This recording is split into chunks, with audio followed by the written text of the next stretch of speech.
In the dusty plains of present-day Sindh in southern Pakistan lie the remains of one of the world's most impressive ancient cities that most people have never heard of. A slight breeze cut through the balmy heat as I surveyed the ancient city around me.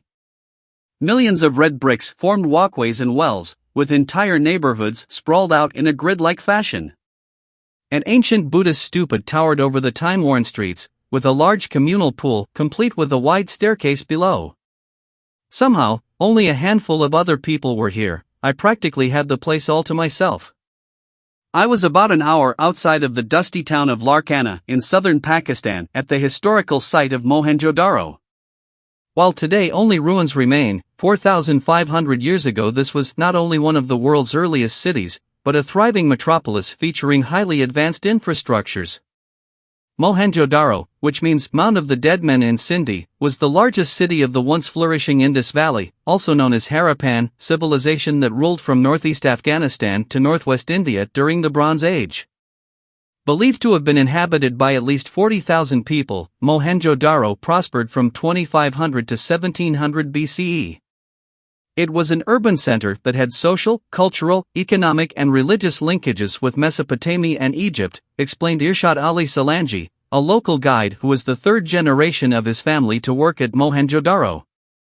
But compared to the cities of ancient Egypt and Mesopotamia, which thrived around the same time, few have heard of Mohenjodaro. By 1700 BCE, it was abandoned, and to this day, no one is sure exactly why the inhabitants left or where they went. Archaeologists first came across the ancient city in 1911 after hearing reports of some brickwork in the area. However, the Archaeological Survey of India, ASI, dismissed the bricks as not having any kind of antiquity, and the site remained undisturbed for several more years. It wasn't until 1922 that Art D. Banerjee, an ASI officer, believed he saw a buried stupa, a mound-like structure where Buddhists typically meditate. This led to large-scale excavations, most notably by British archaeologist Sir John Marshall, and the eventual naming of Mohenjodaro as a UNESCO World Heritage Site in 1980. The remains they uncovered revealed a level of urbanization not previously seen in history, with UNESCO lauding Mohenjodaro as the best-preserved ruin of the Indus Valley. Perhaps the city's most surprising feature was a sanitation system that was far beyond its contemporaries. While drainage and private toilets were seen in Egypt and Mesopotamia, they were luxuries of the rich. In Mohenjodaro, concealed toilets and covered drains were everywhere. Since excavations began, more than 700 wells have been recovered, in addition to a system of private baths, including a 12m×7m Great Bath for communal use.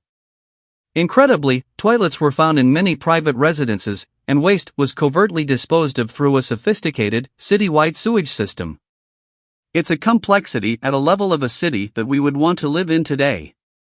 It's a complexity at a level of a city that we would want to live in today, said Uzma Z. Rizvi, an archaeologist and associate professor at Brooklyn's Pratt Institute, who authored the 2011 essay Mohenjodaro, The Body, and the Domestication of Waste. The inhabitants of Mohenjodaro also understood their environment. Since the city was located just west of the Indus River, they built impressive flooding defense platforms and drainage systems to protect themselves from annual floods. Moreover, they were key players in a sea trade network that extended from Central Asia to the Middle East. For centuries, they produced intricately carved pieces of pottery, jewelry, figurines, and other items that ended up everywhere from Mesopotamia to present-day Oman.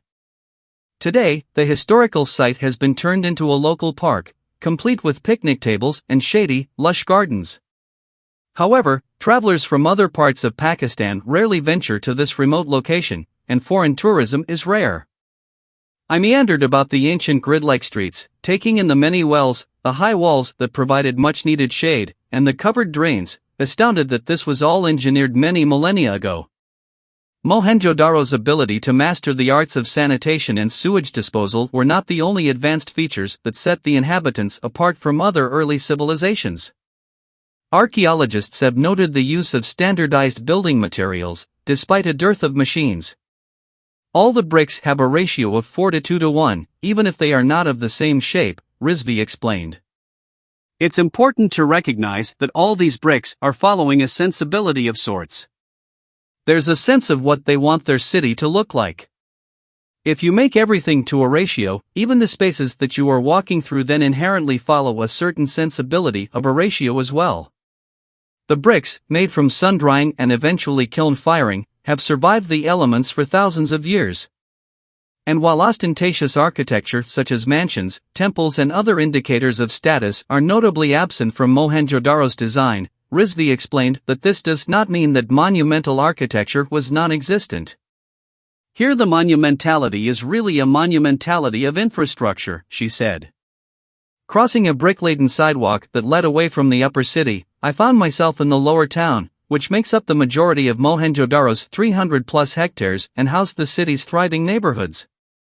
Organization was the name of the game here. The dozens of relatively narrow streets spread out in a planned grid with perfect 90-degree angles.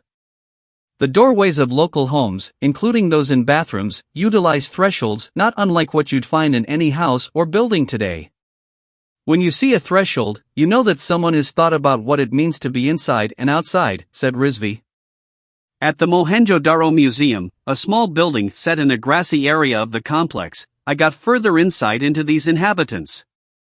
Hundreds of decorative seals, often featuring a single animal, as well as figurines, jewelry, tools, toys and pieces of pottery have been successfully excavated from the site. Displayed on rows of glass shelves, the relics were remarkably well preserved. When you see a threshold, you know that someone has thought about what it means to be inside and outside. Among the artifacts were two sculptures, one a young woman wearing jewelry and an intricate hairstyle, and the other a well-groomed man who appeared to be of high status. This elite gentleman, we don't know if he was a priest or a king, shows us an attention to detail when it comes to physical adornment and physical care, Rizvi explained. This gives us insight into how the inhabitants were treating themselves, their bodies. Clearly, there is an understanding of mathematics. Clearly, there is an understanding of geometry. Clearly, there is an understanding of fashion. However, a major detail that could unlock far more about the lives and times of the inhabitants remains just out of reach. While ancient writings often reveal the secrets of civilizations, this has not been the case with Mohenjo-Daro, whose inhabitants used what's known as the Indus Valley script. It was a pictographic language with more than 400 signs. It is still not decoded, said my guide Solangi. What exactly happened to Mohenjo-Daro is another mystery yet to be solved. Collectively, researchers are unsure why exactly the city came to be abandoned sometime around 1700 BCE, though it is widely believed that climate factors played a part. Even so, Rizvi explained, the disappearance of Mohenjo-Daro was not an instantaneous one. The city itself did not suddenly evacuate. Around 1900 BCE, you see a shift happen. Fewer traces of people living in the city start to emerge in the material record. It's not that everyone is gone, but there are certain neighborhoods that you begin to see in disrepair. These later time periods do not have the same density of population as earlier time periods. You see the slow movement of folks leaving the city, she said. Now, several thousand years later, the city is once again in danger after devastating superfloods hit Pakistan in August 2022. Dr. Asma Ibrahim, an archaeologist and museologist who's been involved in preservation work all over the country, confirmed that while Mohenjo-Daro had been damaged, the flooding to the site was less than archaeologists had originally feared. When asked about how Mohenjo-Daro can be protected going forward, Ibrahim recommended the use of channels to divert excess water away from the site but stressed that a long-term strategy is needed. A lasting plan for the area will not only benefit the archaeological site, but the many locals, like Solangi, who live in its vicinity. From Solangi's home in Dand village, the stupa is in clear view. For me, Mohenjo-Daro is a treasure of ancient civilization. We must protect it for future generations, he emphasized. As I walked along the pathways, I agreed with Solangi's description. I thought of the orderly streets and perfectly cut bricks. The in-ground pool known as the Great Bath. A widespread sanitation system that could outperform some of the infrastructures seen in Pakistan today. As Solangi astutely said, public wealth was spent on public welfare.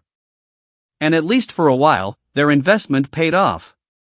Mohenjodaro thrived, and the inhabitants were able to enjoy living standards far beyond the norms of their time. Sitting in a clanky autorickshaw on the way back to Larkana some hours later, I couldn't help but feel a sense of gratitude. For thousands of years, Mohenjodaro was buried in dirt and sand, seemingly lost for good in the plains of interior Sindh. Yet, thanks to the tireless efforts over the past century of dedicated guides like Salangi and archaeologists, one of the most advanced cities of the ancient world can be walked through once more. And more often than not, you'll get to have the neat, drain-lined streets all to yourself.